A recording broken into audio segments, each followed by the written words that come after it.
மனம் இருக்கும் மனிதரிடம் மனம் இருப்பதில்லை, மனம் இருக்கும் மனிதரிடம் பணம் இருப்பதில்லை.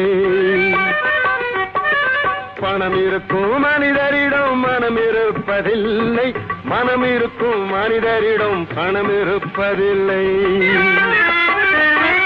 பணம் படைத்த வீட்டினிலே வந்ததெல்லாம் சொந்தம், பணம் இல்லாத மனிதருக்கு சொந்தம் எல்லாம் துன்பம்.